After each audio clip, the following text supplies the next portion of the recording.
CBI बनाम CBI मामले में आलोक वर्मा को राहत मिली है। सुप्रीम कोर्ट ने कहा कि आलोक वर्मा को हटाया नहीं जा सकता है। कोर्ट के इस फैसले से मरकजी हुकूमत को झटका लगा है। जी हां, सुप्रीम कोर्ट ने आलोक वर्मा को छुट्टी पर भेजने का फैसला रद्द कर दिया है। ताहम आलोक वर्मा नए बड़े फैसले नहीं कर सकते हैं।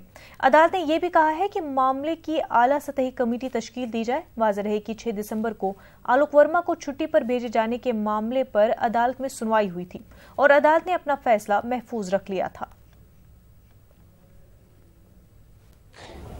That the court has stood up for the independence of institutions, and it had insulated the CBI director by giving him a fixed 2-year term. Any interference with that can be done only by the committee. That is the ruling today.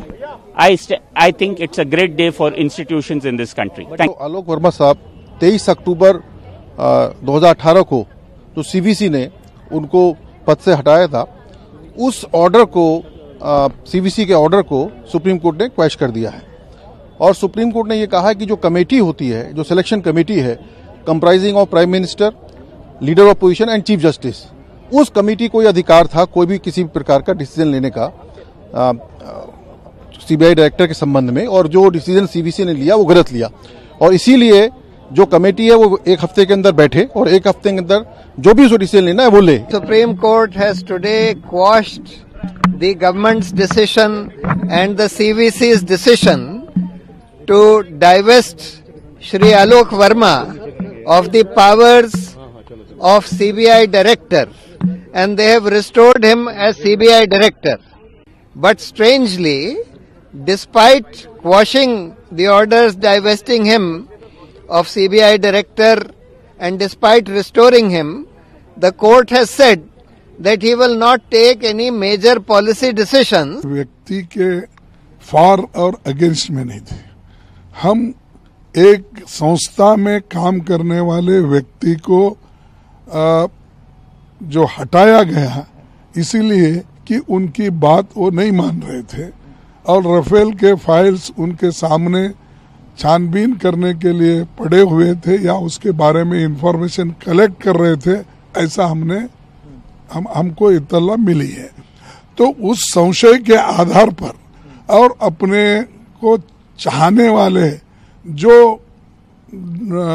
Joint director थे या additional director थे, उनको जगह बनाने के लिए इन्होंने कोशिश की। लेकिन ये वेलकम है कि सुप्रीम कोर्ट ने इसको कंप्लीटली रिव्यू करके फिर रेस्टोर किया। ये एक उनको सरकार को भी एक सबक सिखाया गया। उत्तर प्रदेश के हरदोई में एक मंदिर की तकरीब में खाने के पैकेटों में शराब बांटने गए। ये तकरीब बीजेपी लीडर नरेश अग्रवाल के बेटे नितिन अग्रवाल ने मुनक्किद कराई थी। रुकन असेंबली नितिन अग्रवाल ने श्रवण देवी मंदिर में पासी तबके के लिए एक तकरीब का एहतमाम किया था। इस वाकये के एक वीडियो में नरेश अग्रवाल ये ऐलान करते नजर आ रहे हैं कि खाने के पैकेट प्रधानों के हाथ में दिए जाएंगे जो उन्हें अपने साथ आए लोगों में तकसीम करेंगे। गौरतलब है कि नाबालिग लड़कों को भी ये शराब भरे पैकेट फराहम किए गए। और ये है डिब्बा में क्या है? ये वाटर है। ये कहाँ से आया? नितिन अग्रवाल ने दिया। कहाँ रहते हो? वहीं पे। कौन लेके आया? यहाँ तुम लोगों को कौन लेके आया? मैं सबसे पहले प्रशासनिक अधिकारियों के साथ साथ ये मामला अवगत कराऊंगा शीर्ष नेतृत्व को। शीर्ष नेतृत्व इसके बारे में जो निर्णय लेगा, मेरा पूर्ण विश्वास है। लंच पैक है जो उसमें शराब की बोतलें दिख रही हैं।